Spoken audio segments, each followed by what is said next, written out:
सत साहिब जी, मेरे सभी भाइयों बहनों बेटा बेटी माता पिता सभी को भगतमती की सत साहिब जी। तो आज हम सुनेंगे संत रामपाल जी महाराज के सत्संग में जैसे सुखदेव ऋषि ने तपस्या करके आकाश में उड़ने के लिए सिद्धियां प्राप्त कर ली थी और आकाश में भी उड़ गया था, तो मोक्ष उसको फिर भी नहीं मिला। जब वो विष्णु के लोक में गया तो उसको भी विष्णु लोक में रहने नहीं दिया और वहाँ से फिर उसको वापस आना पिया और पड़ा और गुरु बनाना पड़ा। तो आके वापस उसने गुरु बनाया राजा दशरथ को और फिर उसका मोक्ष हुआ। तो इसीलिए हमें सभी को गुरु परमात्मा की शरण में जाना चाहिए, तत्वदर्शी संत रामपाल जी महाराज को गुरु बनाना चाहिए, उसके बताए अनुसार सच्ची भक्ति करनी चाहिए और तब भी हमारा कल्याण होगा। जल्दी से जल्दी आप संत रामपाल जी महाराज से जुड़िए और अपना कल्याण करवाइए। सत साहिब जी कि गर्भ योगेश्वर गुरु बिना यानी सुखदेव ऋषि जी और गुरु धारण किया नहीं और पिछले गुणों की पिछली भक्ति शक्ति से उसमें एक सिद्धि थी आकाश में उड़ जाने की, और उस सिद्धि को पाकर के एक हल्दी की गांठ से पंसारी बन जाते थे ये ऋषि लोग, और अन्य व्यक्ति उनको आकाश में उड़ते जाते हुए देखकर उसको परमात्मा के दर्जे में ले लेते थे, परमात्मा की सत्र पे मान लेते थे। और पुण्यात्मा एक जन साधारण को ऐसा देखे कि एक आदमी आकाश में उड़ गया तो उसकी तो हालत खराब हो जाती है, ये तो मैं सचमुच परमात्मा ही है। अब उसमें एक सिद्धि आकाश में उड़ जाने की सिद्धि थी, इसी कारण से वो आंडी पा गया। इसी कारण से उसमें अभिमान समा गया कि मेरे बराबर कोई को नहीं। आकाश में उड़कर इंद्र के लोक में यानी कोमल स्वर्ग में जाया करता था। वहां के जितने भी देव थे ऋषि थे वो सभी उनका बड़ा सत्कार किया करते थे, आदर से उनको आसन देते थे और उनको लेक्चर सुनाया करता था, प्रवचन देता था, शिक्षा देता था। एक दिन इसी चक्कर में वो भगवान विष्णु के लोक में चला गया। प्रत्येक लोक में एक एक रेस्ट हाउस है, रेस्टोरेंट समझो इन्हें, एक एक बहुत बड़े विशाल रेस्टोरेंट है।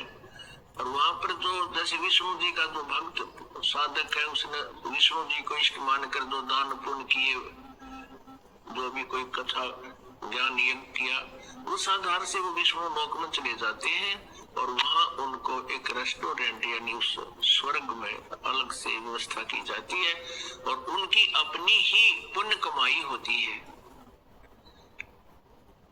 और वहां वही जा सकता है। विष्णु जी के लोक में जाने वाले के लिए एक विशेष विधान है, वैसे तो सभी भगवानों की साधना करने वाले जैसे शंकर जी की साधना करते उनका भी गुरु हो और गुरु हो उस इष्ट का कृपा पात्र, उससे उपदेश लेकर के वो साधना करे। तो सुखदेव जी पहुंच गए भगवान विष्णु जी के लोक में और सीधे चलती है उस रेस्टोरेंट की तरफ यानी उस स्वर्ग की तरफ। आगे पहरेदार खड़े थे, उन्होंने कहा ऋषि जी कहाँ जा रहे हो? कि स्वर्ग जा रहा हूँ, अंदर रेस्टोरेंट में जाऊंगा। इस स्वर्ग के अंदर जाने वाले के लिए एक कंडीशन है कि उनका कोई गुरु हो, आपका कोई गुरु है तो हमें प्रमाण दिखाए। अब ऋषि जी कहने लगे सुखदेव जी कि मेरा कोई गुरु नहीं है। तो उन्होंने कहा आप अंदर नहीं जा सकते, ये परमात्मा का आदेश है, विष्णु जी का आदेश है।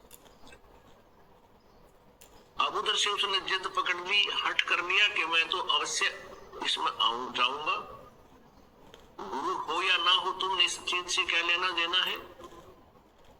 वो कहने लगे पार्षद यानी वो पहरेदार कहने लगे जी हम नहीं जाने देंगे आपको जब तक आदेश विष्णु जी का नहीं हो।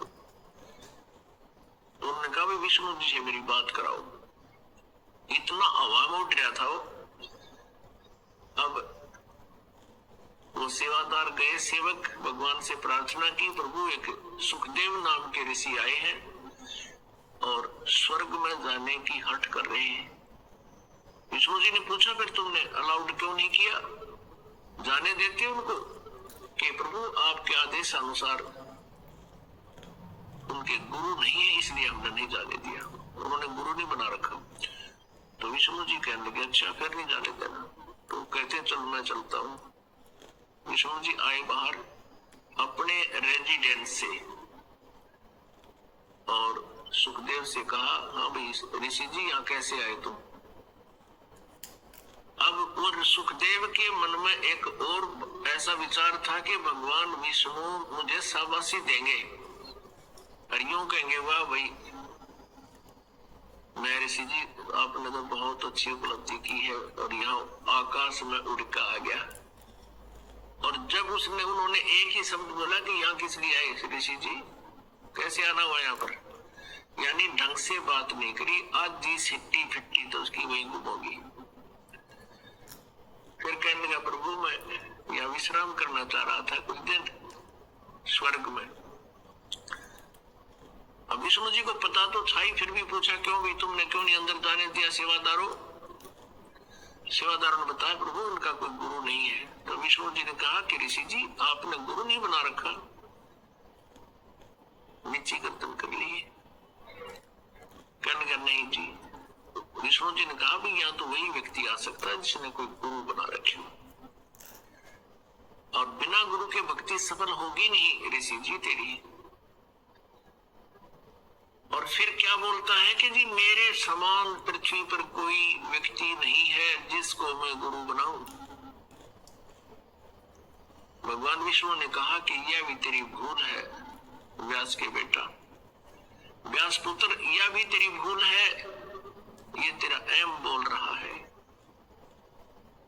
पृथ्वी पर एक से एक महान आत्मा है, और जाइए राजा जनक से नाम लीजिए, वो आज मेरा कृपा पात्र संत है, यानी वो रजिस्टर्ड है मेरी तरफ से, वो गुरु पद पर विराजमान है। ये कहकर भगवान तो अपने रेजिडेंस में चले गए। तो सुखदेव वहां से वापस चल पड़ा। वहां से विमान उसका चला आकाश में उड़कर फिर पहुंचा स्वर्ग में, जहां वो पहले जाता था इंद्र के लोक में। उसका चेहरा उतरा हुआ था, पहले वाली खुशी उसके चेहरे पर नहीं थी। उपस्थित ऋषियों ने, देवों ने पूछा कि ऋषि जी क्या बात है, आपके चेहरे पर आज खुशी नहीं है, आज टेंशन में कैसे हो? कारण बताया कि मैं विष्णु जी के लोक में गया था और भगवान ने मुझे वहां रहने से इनकार कर दिया। देवता कहने लगे, भी ऐसी बात नहीं, भगवान विष्णु ऐसा नहीं कहते, वो तो सीने से लगाते हैं, महापुरुषों को बहुत प्यार देते हैं। बात बता गड़बड़ कहाँ हुई, कारण क्या था जो ना आपको वहां रहने दिया? सुखदेव बोला कि मैंने गुरु नहीं बना रखा, और भगवान ने कहा कि गुरु बिना तो यहाँ रह नहीं सकते। तब उन्होंने भी आश्चर्य व्यक्त किया, जितने भी वहां ऋषि देव बैठे थे, कि ऋषि जी क्या आपने गुरु नहीं बना रखा? नहीं जी। कहने लगे, आपने तो कमाल कर दिया, इतने बुद्धिमान दिखाई देते और गुरु धारण नहीं कर रखा आपने। ऋषि जी जीवन खराब कर दिया आपने तो। सुखदेव कहने लगा कि भगवान विष्णु जी ने मुझे राजा जनक जी से उपदेश लेने के लिए कहा है। और क्या कहता है सुखदेव जी? राजा जनक गृहस्थी भाई, कैसे शीश निवाऊं जाई। सुखदेव बोले, शब्द विवेका, हम स्त्री का मुख नहीं देखा। अब यहाँ और एक काल ने बीमारी ला रखी है इन बैरागी सन्यासियों के, जो ब्रह्मचारी है, शादी विवाह नहीं करा रखा। इन ऋषि संतों गुरुओं से मैं खूब परिचित हूँ, ये दास बहुत इनको अंदर से झांका है। तो ये गृहस्थी व्यक्ति को एक हे समझते हैं और अपने आप को सुपीरियर मानते हैं। अब वह फड़क भी काटनी थी, परमात्मा ने कढ़वाई इसकी फड़क। और कहा कि राजा जनक से जाकर नाम ले। अब सुखदेव कहता है कि राजा जनक विदेही राजा भाई, और कैसे शीश निभाऊं जाई। अब गुरु बनाओगा तो शीश भी निभाना पड़ेगा, दंडवत भी करनी पड़ेगी, और गुरु शिष्य का जो जितना भी शिष्टाचार है वो करना ही पड़ेगा। अब वो अभिमान ना छूटे उसका।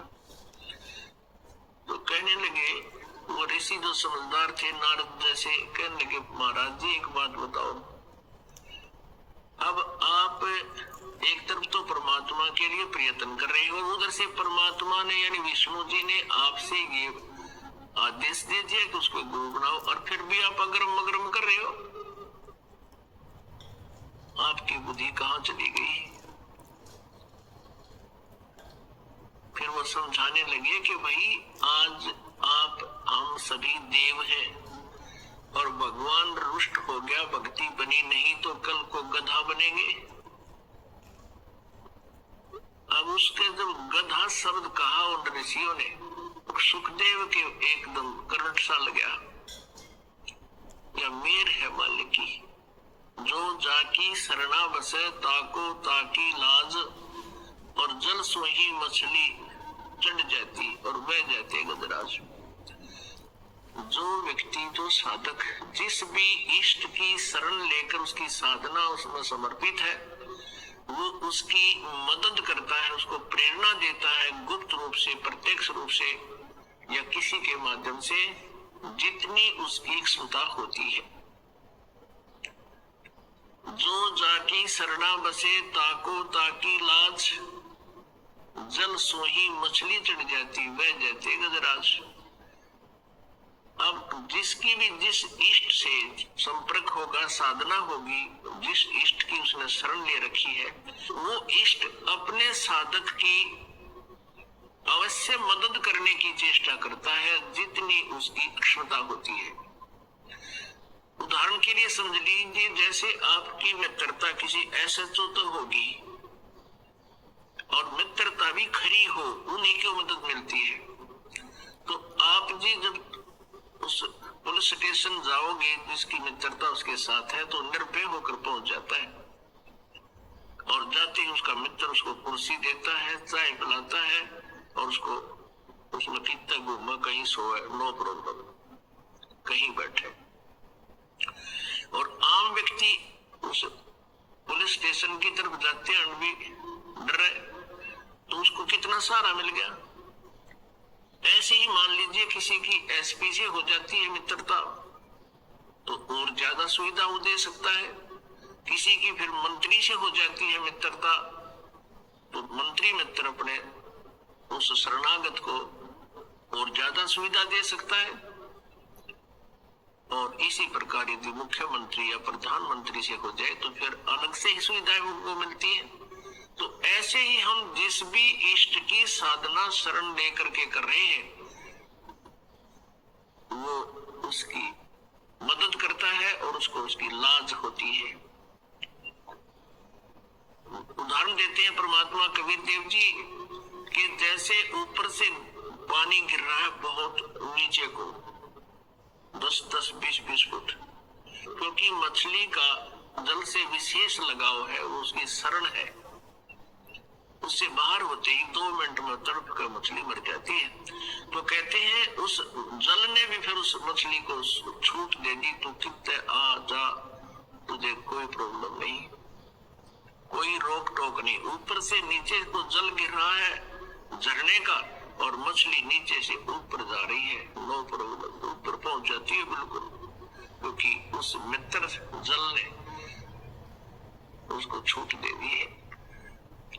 इसी प्रकार उदाहरण देते हैं, जो जाकी शरणा बसे ताको ताकी लाजे, जल सो ही मछली चढ़ जाती बह जाते गजराज। यानी जहां वो जल गिर रहा है वहां पर तगड़ा से तगड़ा हाथी भी खड़ा हो उसको भी बहा ले जाता है, इतना प्रबल प्रवाह है, और मछली वापस चली जाती है, जल ने उसको फरी छोड़ दिया, कहीं घूम कैसे ही है। तो यहाँ बताना चाहते हैं कि जैसे श्री विष्णु जी की शरण में वो विष्णु जी का उपासक था, उनको इष्ट रूप में मानता था, लेकिन फिर भी भगवान ने स्वीकार्य नहीं हुआ। और फिर भी उसको सेट करने के लिए जो जाकी शरण आवश्यकता को ताकि लाज, उसी आधार से विष्णु जी ने उसको सेट करने के लिए कि किसी तरह इसका कर्म ना बिगड़े, जन्म ना खराब हो, अंदर से प्रेरणा की और उसको एक फिल्म चला दी। ऐसे आंखें फटी की फटी रहेगी इस सुखदेव जी की। जब उसने ऋषियों के मुख से सुना कि ऋषि जी ये 2 दिन का जीवन है और इसमें सत साधना नहीं की, गुरु नहीं बनाया, तो अगले जन्म में ना जाने कितनी भयंकर योनियों भोगनी पड़ेंगी, और गधे की योनि में चले गए तो फिर क्या होगा। गधा आते ही उसके पिछले जन्म की कहानी याद आ गई, क्योंकि हमारे अंतःकरण में असंख्य जन्मों की जो भी हमारी घटनाएं हैं, जैसे जैसे हमने जीवन जिए हैं, पशु पक्षी के, मनुष्य के, देव के, वो हमारे अंतःकरण में कोड वर्डों में फीड है। और ये कभी भी कोई रील चल सकती है, वो रिमोट अपने भगवान और इष्ट के पास होते हैं। उसकी फिल्म चल पड़ी, एक दोनों आंखें फटी, देख रहा है कि मैं एक बार गधा बन गया। वो सारी फिल्म याद आएंगी, तुरंत उसने कहा कि ऋषि जी आप ठीक कह रहे हो, एक बार मैं गधे की योनि भोग रहा था और मेरे मालिक ने बहुत मेरे से काम लिया, मैं अंधा हो गया तो मेरे मालिक ने मुझे छोड़ दिया। 2 मारे लठ जंगल की तरफ चलता कर दिया। मुझे एक पगडंडी मिल गई, उस पगडंडी पर चलता जा रहा था। आगे एक नाला था, वो नाला इतना चौड़ा था कि उसमें इक्का दुक्का व्यक्ति जाता था, वो उसको छलांग लगा के पार कर जाता था। और सुखदेव बता रहा है कि मैं अंधा गधा उसी रास्ते से जा रहा था और मैं एकदम, मेरे पैर जब अगले नीचे को जाने लगे, मैंने छलांग लगानी चाहिए तो मैं बीच में फंस गया, मुंह आगे टिक गया और पिछला हिस्सा वो है पीछे टिक गया, पैर लटक गए, इस ऐसा फंस गया, फिट हो गया उसमें। अब वही का दुक्का व्यक्ति जावे, कोई निकाल पाया नहीं और मेरे ऊपर के पैर रख के पार हो गया। अब तो 10 दिन भुगत के बुरी तरह मेरे प्राण निकले उस गधे की योनि से। फिर कहता है कि जाता हूं, अभी उपदेश लूंगा। फिर मन में एम आ गया कि उससे बड़े बड़े विद्वान तो मेरे पिताजी हैं, व्यास जी। व्यास जी के पास आया, व्यास जी से कहा पिताजी मैं भगवान विष्णु के लोक में गया था, उन्होंने मुझे उस स्वर्ग में जाने से मना कर दिया। तो यही बात व्यास जी ने पूछी कि बेटा बात बता क्या है। भगवान कभी मना नहीं करते, वो किसी को मना नहीं करते, वो तो एक बहुत ही अच्छे नेक है। वो त्रुटि बता क्या गलती बन गई। फिर उसने भी यही कथा सुनाई कि मैं ऐसे ऐसे कहा था। उन्होंने कहा भी तेरा गुरु है नहीं, बिना गुरु के यहाँ नहीं रह सकते। तो व्यास जी ने कहा कि बेटा मैंने तो ये सोचा था मेरा पुत्र मेरा नाम रोशन करेगा और गुरु बना लिया होगा कोई, क्योंकि उसी दिन जन्म होते ही ये सुखदेव चला गया था। व्यास जी से प्रार्थना करते रह गए थे बेटा मुझे दर्शन तो दे दे, क्योंकि सुखदेव ऋषि अपनी माँ के गर्भ से 12 वर्ष में बाहर आया था और उठकर अपनी और नाल को कंधे पर डालकर चल पड़ा और व्यास जी पुत्र पुत्र करता करता पीछे भाग रहा था, आकाश में उड़ गया। उसके बाद वो पहली बार अपने पिता के पास आया। तो व्यास जी ने पूछा कि मैंने तो सोचा था कि आपने गुरु बना लिया होगा, सुखदेव तुमने जीवन बर्बाद कर दिया। व्यास जी को फिर बताया उसने सुखदेव जी ने कि हे पिताजी भगवान ने एक समस्या और पैदा कर दी। उन्होंने कहा कि राजा जनक को गुरु बनाओ और मैं बाल ब्रह्मचारी हैं, और मैं त्यागी सन्यासी, मैं कैसे उनको शीश निभाऊं राजा जनक को। व्यास जी कहने लगे, भले पुरुष, तेरे में ज्ञान नाम की चीज नहीं, अभिमान तुझे उठाए फिर रहा है नालायक। भगवान ने कह दिया कि वो नाम ले ले, और फिर भी तो अग्रम अग्रम कर रहा है, तो भक्ति के योग्य प्राणी नहीं है, अपना जीवन नष्ट कर जाएगा। मनुष्य जीवन बार बार नहीं मिलता, यानी काफी लताड़ा। क्योंकि जो भक्त होते हैं, परमात्मा से कुछ परिचित होते हैं, तो आध्यात्मिक मार्ग को ठीक ही बताया करते हैं। तब सुखदेव ऋषि ने राजा जनक से उपदेश लिया। राजा जनक के लिखा है, परमेश्वर ने अपनी वाणी में गरीबदास जी के माध्यम से जो लिखवाई है, कि उनके 10,000 रानियां थी। उनमें से एक सबसे जो पटरानी होती है, सबसे प्रथम होती है, पटरानी बोलते हैं उसको, जो सबकी कंट्रोलर होती है। जब ऋषि जी वहां पहुंचे और संदेशा भिजवाया कि सुखदेव ऋषि आए हैं और आपसे उपदेश लेना चाहते हैं, राजा जनक बाहर आए, प्रणाम किया। अहोभाग्य है, मेरे द्वार पर, इस दास के द्वार पर एक महात्मा आए हैं, चारपाई बिछवा दी, नौकरों से आसन लगवा दिया, सुंदर कपड़े बिछवा दिए, और कहा आप विराजमान होइए महात्मा सुखदेव जी। तो सुखदेव जी कहने लगे, नहीं, मैं नीचे बैठूंगा, मैं उपदेश लेने आया हूं, आपको गुरु बनाने आया हूं। अपने आत्मा, राजा जनक ने कहा कि सुबह आपको उपदेश दूंगा, आप विश्राम कीजिए। वो विश्राम किया। सुबह क्या किया राजा जनक ने, अपनी सबसे बड़ी औरत को, यानी जिसको पटरानी कहा करते थे, उससे कहा कि ऐसे ऐसे एक ऋषि नाम लेने आया है, दीक्षा लेना चाहता है, उसमें अपनी एक सिद्धि की बहुत ज्यादा प्रभुता मान रहा है, वो सिद्धि पाकर के एक बहुत अभिमानी बन गया है। ऐसे कर एक चूल्हे के ऊपर एक पतीला रख दिया और उसमें अच्छे मोटे मोटे लकड़ ला दिए और पानी ऐसे उबाल दिया जैसे चाय का पानी उबाला कर चाय का, और उसके साथ में ही नहाने के लिए एक पटड़ा डलवा लिया, पटड़ा नान का, और सुखदेव ऋषि को सामने बैठा लिया कि बैठ जा महात्मा, मैं नहा लूंगा, फिर तुझे नाम दूंगा, स्नान कर लेता।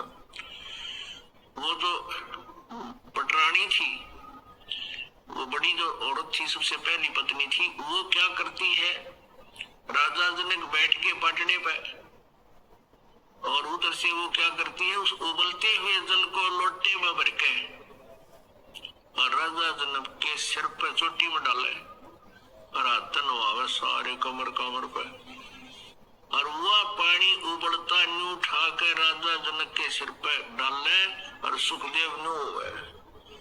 अब उसका न्यू हो गई चलेगा, वह जितनी बार भी डालर वो न्यू हुए, यो जलेगा। तब राजा जनक ने कहा कि ए सन्यासी, ए ब्रह्मचारी, हम तो गृहस्थी है, आइएगा, मेरे स्नान करने के उपरांत जो ये जल गटर में जा रहा है, ये नाली के अंदर से बहकर जा रहा है, इस नाली के पानी में तू उंगली डाल के दिखा दे व्यास के बेटा, तब मान जाऊंगा तू किसा ब्रह्मचारी है। सुखदेव ने बोला, माना करूं सी गलती, मैं तो उंगली दे दी तो सारे हाथ जल जाए मेरे तय। तो कहते हैं राजा बिहंस दे जब तारी, और कहता मुझे स्नान करावे एक नारी, इसके हाथ भी ना जलते, तू अंडी पा गिरा था।